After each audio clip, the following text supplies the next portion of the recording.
guys මගේ අඳුම ගැන වැඩි හිතන්න එපා. මොකද මම ඔළුවේ ගාපු තෙල් ඔක්කොම හැදලා තියෙන්නේ. අනිත් එක මම දැන් මේ හදන්න යන්නේ මේකප් වීඩියෝ එකක්වත් එහෙම නැත්නම් ඔයිල් එකක් හදන වීඩියෝ එකක් නෙවෙයි. හැබැයි මගේ YouTube එක බලුවොත් ඔයාලට මගේ ගාන ඔයිල් එකේ වීඩියෝ එක බලා ගන්න පුළුවන්. මම හදන්න යන්නේ අර පාතිමා බත් එක. ගත් මතකද වයිරල් ගියා පාතිමා බත් එකේ බිරියානි රෙසිපි එකක්. මම ඒක තමයි හදන්න යන්නේ. මම ඒකට මෙන්න මේ ටික අරන් තියෙනවා. ඒකේ තියෙන විදිහට ඒ වගේම චිකන් අරන් තියෙනවා. බාස්මති හාල් අරන් තියෙනවා. ඒ වගේම මම මෙන්න මේකට යූස් කරනවා. මේක බිරියානි මික්ස් එකක්.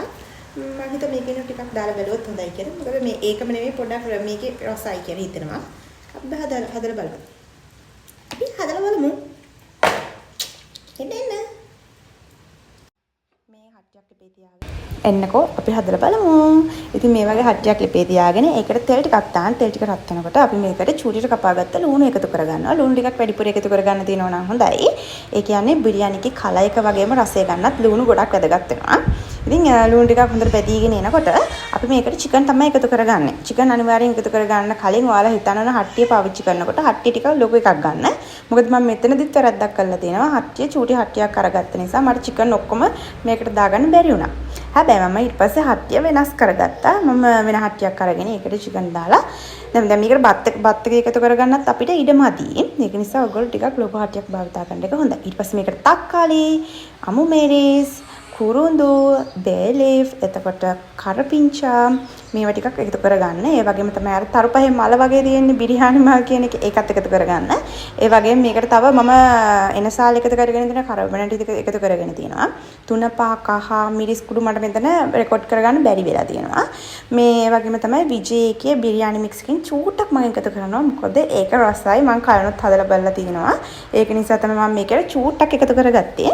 මේ වගේ හොඳට හඳි ගා ගන්න. ඒ වගේම ගින්දරත් අඩුවෙන් තියාගන්න. අනිවාර්යයෙන්ම මතක තියාගන්න.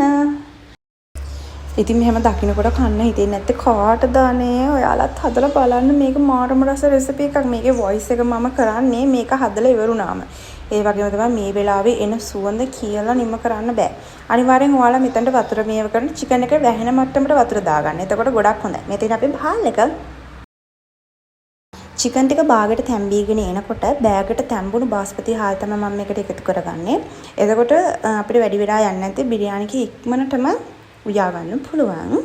ඉතින් ඒ වගේම තමයි මේක මාරම රස රෙසිපි එකක්. ඇත්තටම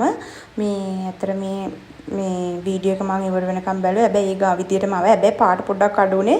මම මේකට ලුණු පොඩ්ඩක් අඩුවෙන් පාවිච්චි කරපු නිසා. අනිවාර්යෙන් ඔයාලා ලුණු ටිකක් වැඩියෙන් පාවිච්චි කරන්න. එතකොට ගානටම එනවා. මේ ඇත්තටම මම මේ සුවඳ බලන්නේ මාරම සුවඳයි ළමයි. ඇත්තටම හදලා බලන්න ඔයාලා ගෙදර අනිවාර්යෙන්ම ලුණු ටිකක් අනිවාර්යෙන්ම වැඩියෙන් පාවිච්චි කරන්න. මොකද මේකේ කලයක ලස්සනට ආවන් පස්සේ ඇත්තටම හිත පිරෙනවා මේකට. මාරම රසයි. අනිවාර්යෙන් හදලා බලන්න බිරියානි රෙසිපි එක මාරම රසයි කියන්න ඕනේ අනිවාර්යෙන්ම.